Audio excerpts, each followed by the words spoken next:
Here we tackle topics relating to space exploration, including technology, engineering, and futurism. I'm your host, Thor.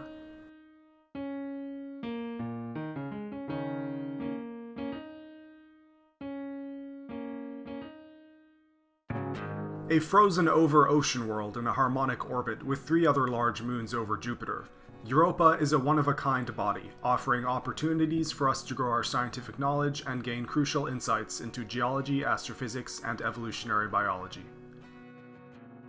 Europa's discovery was ultimately a seminal moment in astronomy.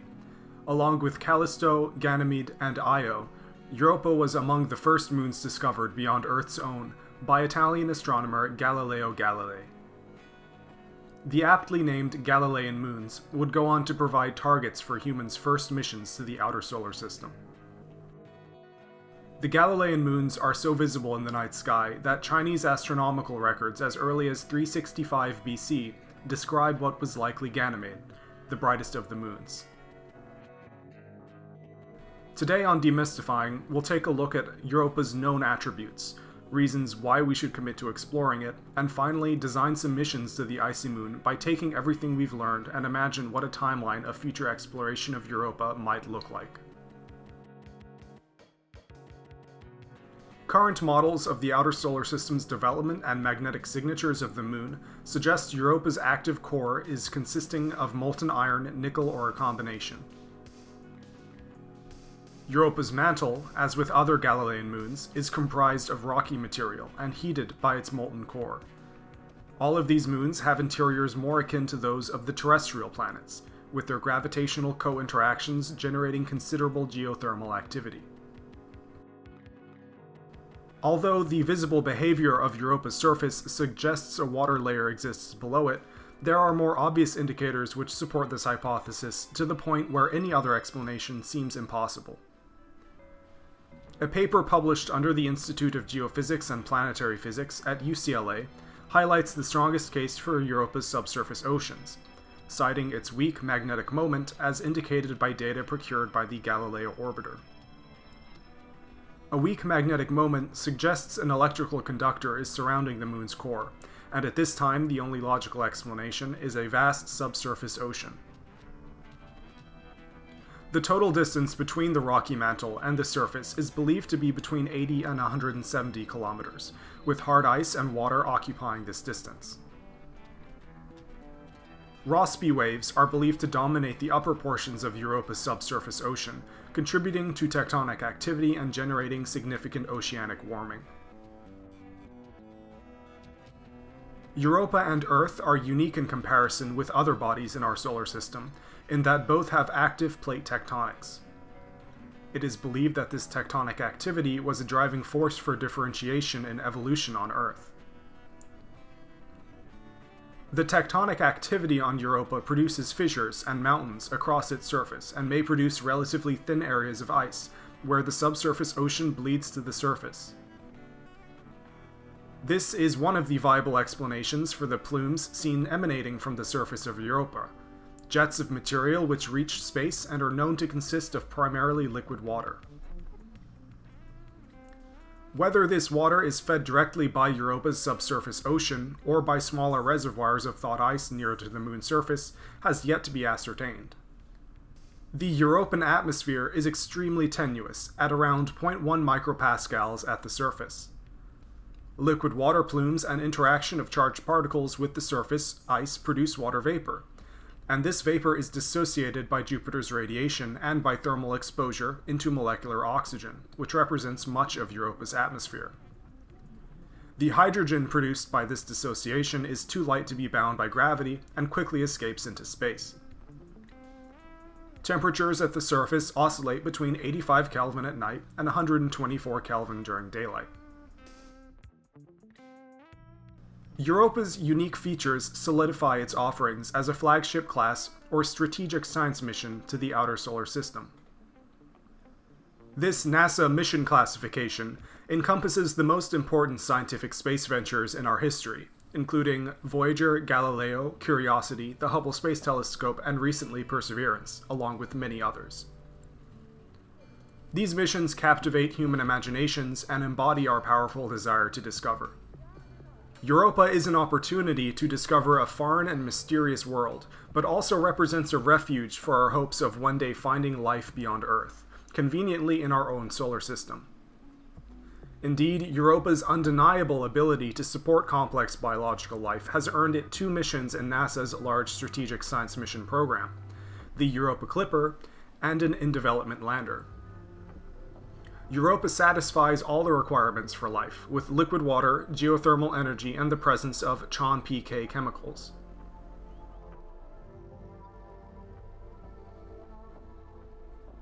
Europa's location and qualities pose unique challenges to exploration efforts. We'll assess potential solutions to each of these problems later on in specific hypothetical missions derived from real-world proposals. Radiation from Europa's host, Jupiter, is a major consideration for manned and unmanned missions. The radiation prevalent around Jupiter which concerns us is ionizing radiation, a type of radiation which results from particles being accelerated by Jupiter's strong magnetic field to velocities nearing light speed, at which point they are energetic enough to strip electrons from atoms on the inside of spacecraft, ionizing them and altering their properties. Jupiter's radiation is intense enough to reduce the effective lifetime of modern spacecraft electronics to a few months at most, even those carrying radiation shielding. Radiation also increases data loss on any transmissions sent from Jupiter orbit, making direct communication with Earth challenging and emphasizing the need for relay-based communications. Europa has an escape velocity of around 2 kilometers per second. To compare, Earth's is nearly 11.2 kilometers per second. Gravity is therefore about 13% of Earth's. Vehicles tasked with exploration of Jupiter and her moons utilize highly eccentric elliptical orbits, which bring the craft close to their object of study repeatedly, while the craft spends most of its time relatively far away, where it is unable to perform close study. This is generally done for 2 reasons: to reduce exposure time to the high radiation environment, and to reduce the amount of fuel needed in circularization burns, and to achieve transorbital injection once a body has been studied. Europa's low gravity means landing on its surface is not an inherently problematic objective. The problems we face in descending to the moon's surface lie in our current mass budgets imposed by technological limitations at this time. There is a pressure for an orbital vehicle to not only carry the lander, but to perform orbital and transit maneuvers as well as enable the lander itself to deorbit. If the lander is managing its own deorbiting maneuver as well as its propulsive landing, this is less of a concern, but implies a substantially greater payload capacity for the overall mission. There is currently not an abundance of information available for the selection of specific landing sites, and the considerations to be made here have more to do with expected terrain conditions.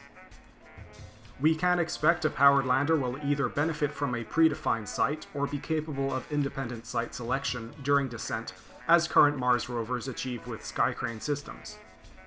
We will plan for the worst conditions for our European landers, including razor-sharp ice formations, steep grades, or thin layers of ice. Radar imaging information suggests the presence of nieves penitentes on the moon's surface, much larger and more solid than those on Earth, suspected of being over 15 meters in height. Such formations pose a considerable threat to landers. Europa missions typically rely on an orbiter carrying high-power transmission equipment for directional communication to Earth. The orbiter's capability of data transmission is a bottleneck on transmission, dependent on the vehicle's power supply, and this is a consideration for all outer solar system missions. There is another bottleneck data must pass before any signals from Europa can be processed, and this is the bandwidth available on Earth to receive data from spacecraft. The availability of sensitive receiving and broadcast equipment on Earth necessary for the communication is limited, and transmission periods are generally planned well in advance to reduce cost and maximize time efficiency. This complication is compounded by the specific needs of the exploration craft, which usually must transmit at specific times during their long orbital periods.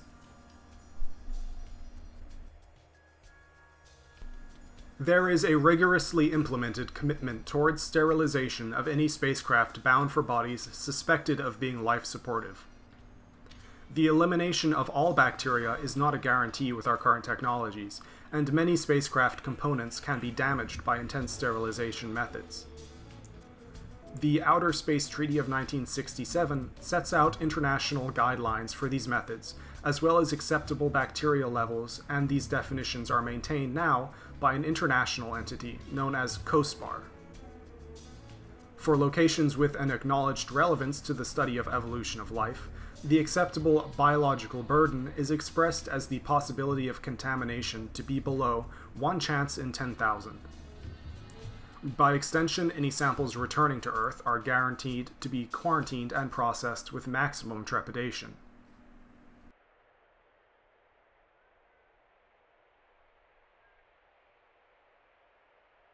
The Skycrane offers last-minute corrections for the landing site selection.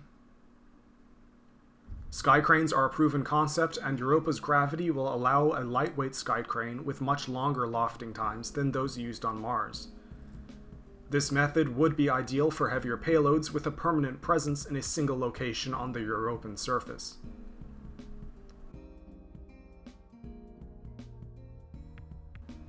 The landing vehicle carries its own retro rockets and fuel supply. Landing site relocation with a hopping lander is an attractive prospect, and relatively small amounts of fuel would be needed to accomplish changing the landing site.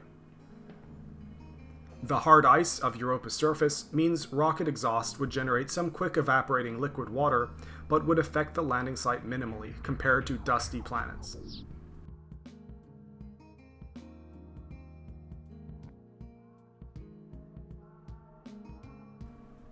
A cushioned lander would need a fairly large geometry and dense filling, perhaps a foam or small chemically produced pellets, to provide a gentle landing on even razor-sharp terrain features.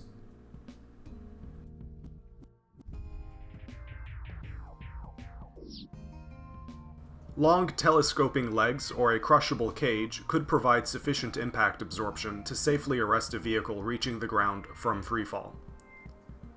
Orientation of the lander or probe would have to be achieved by another mechanism than the landing system due to its inherent simplicity.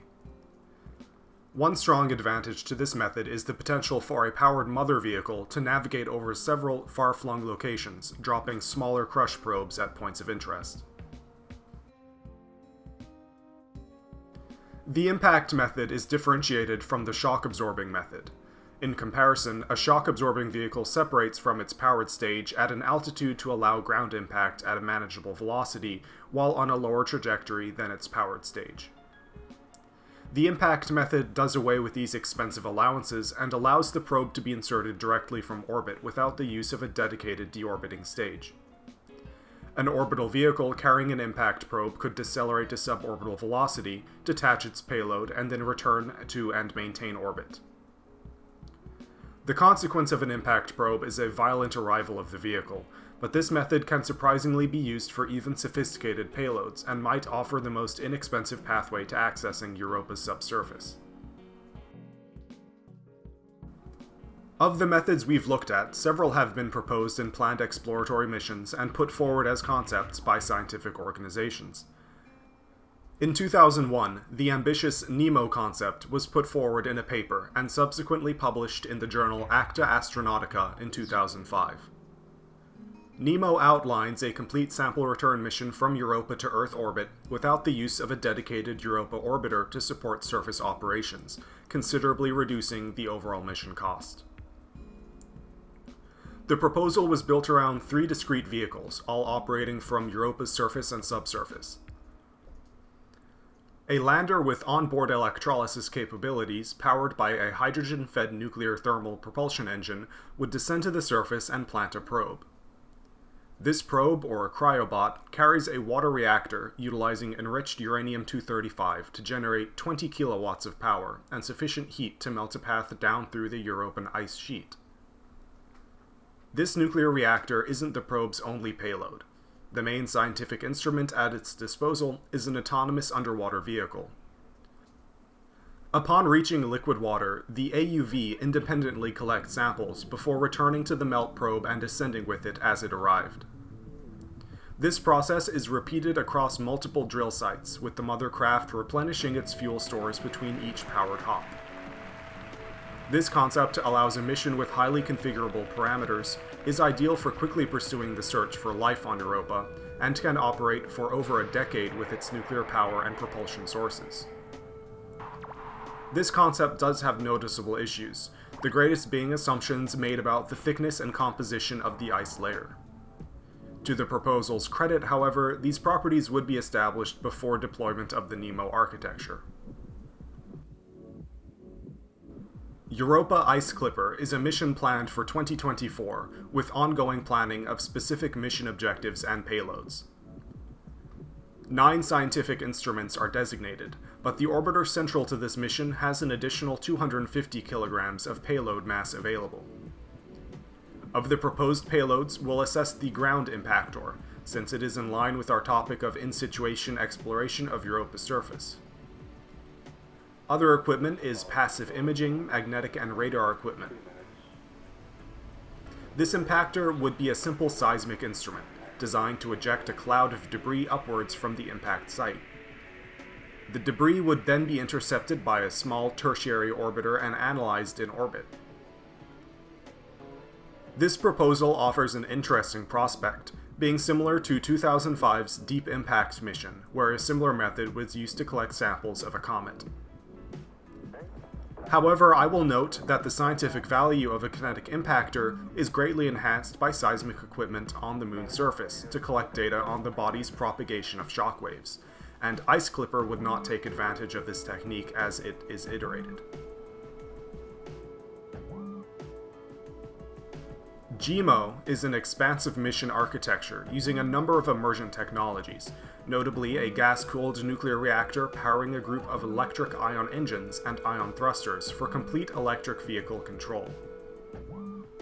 The craft was to be assembled in 3 launches of the Delta IV Heavy, and would carry a lander using inflatable airbags and powered by a small RTG.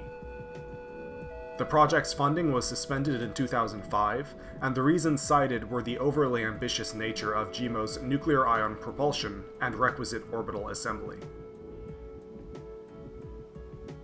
A Europa Lander has been discussed for decades, and throughout the years the best ideas and technological applications to arise from proposals for such a mission have amalgamated into a thoroughly detailed lander concept. The mission, planned for 2025 and currently unnamed, suggests a 15-ton lander placed on Europa's surface using a discrete orbiter, deorbiting stage, and Skycrane.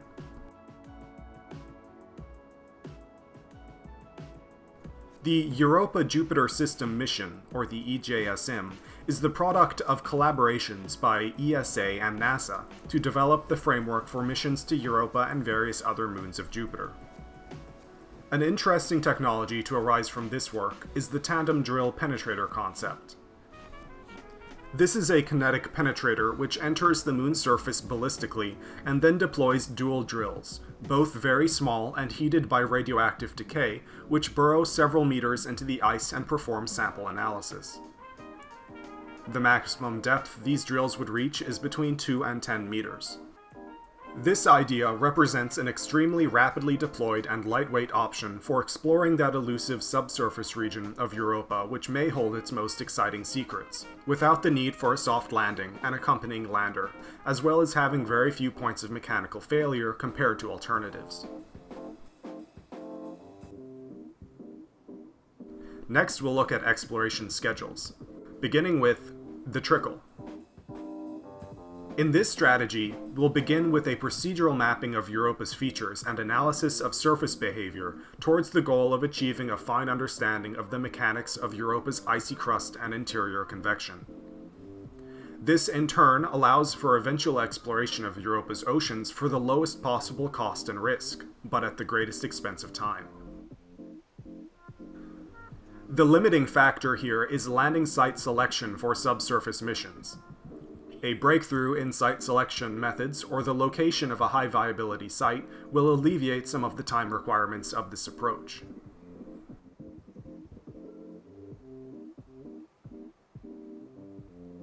Next is the boom. This is a concerted effort made to check as many firsts as possible with the fewest number of launched missions.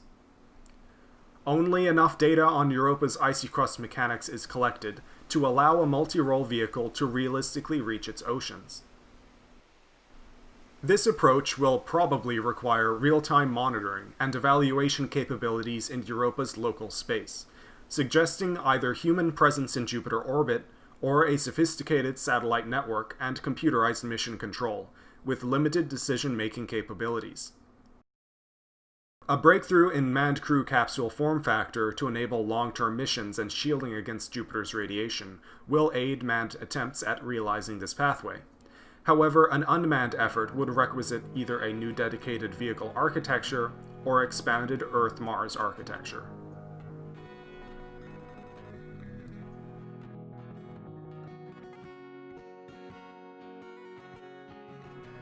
The exploration of Europa via the Automaton is a subtext to industrial exploitation of the Galilean moons, with Io providing silicates and minerals, and Ganymede, Callisto, and Europa providing volatiles and ices. In this timeline, the scientific conquest of Europa's subsurface oceans is not a justifiable goal until a flexible industrial base has been established in the outer solar system. A breakthrough in automated mission control networks would drive this process substantially. However, such a breakthrough would hinge on diversification of missions to the outer solar system overall.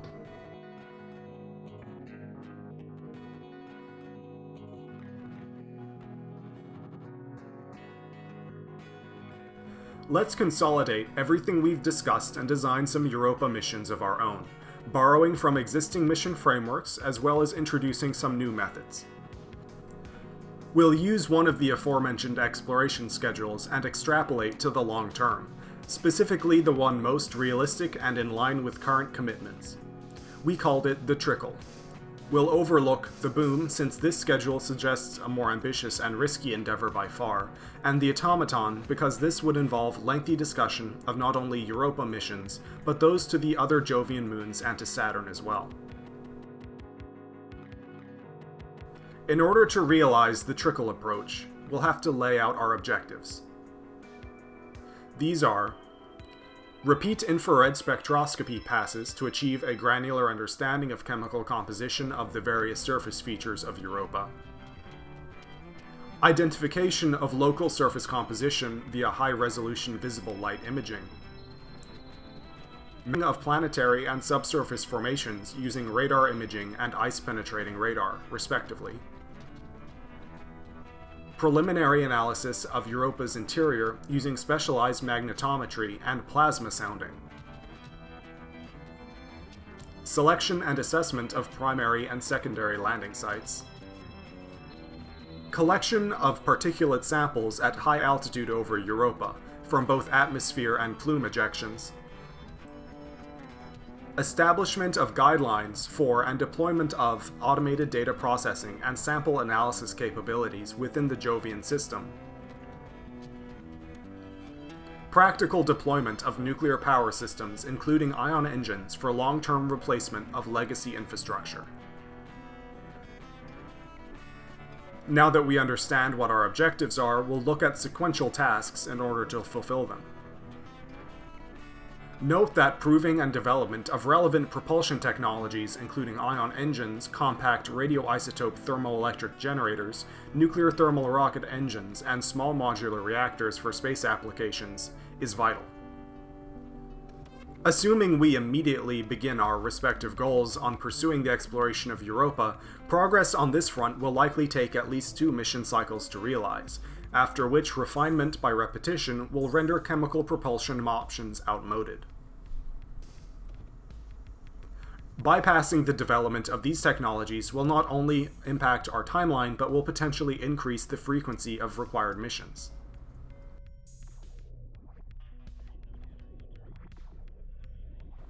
Deployment of orbiters with multidimensional capabilities.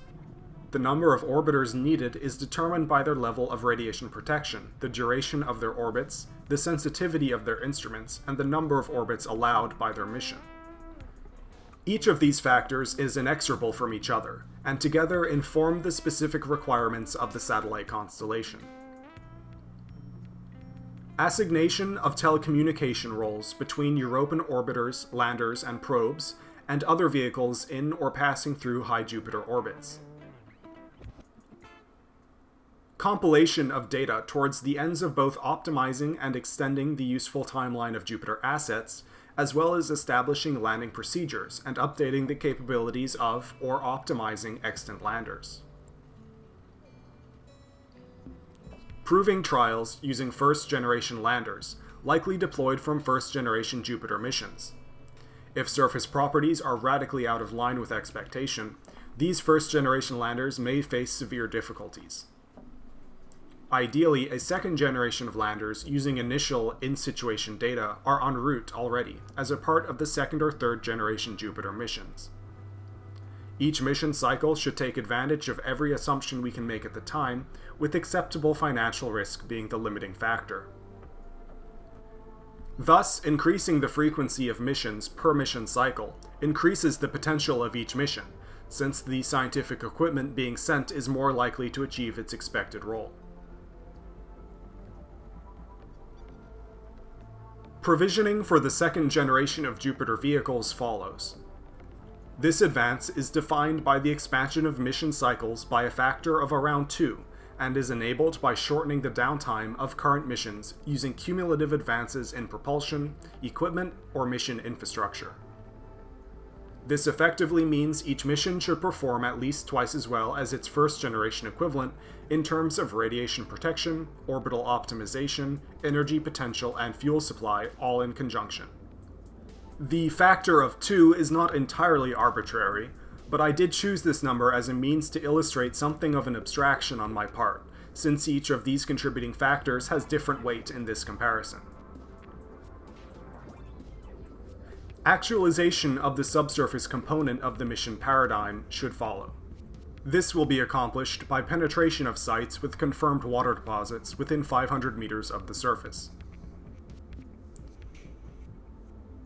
Finally, speculation on the relative value of samples is made by Jupiter Mission Control with guidance from Earth. This ultimately produces a set of physical samples to be returned to Earth orbit and analyzed.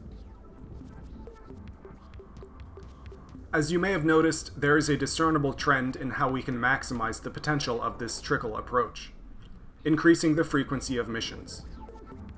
More missions allow us to utilize more information and updated models around which to engineer the overall approach.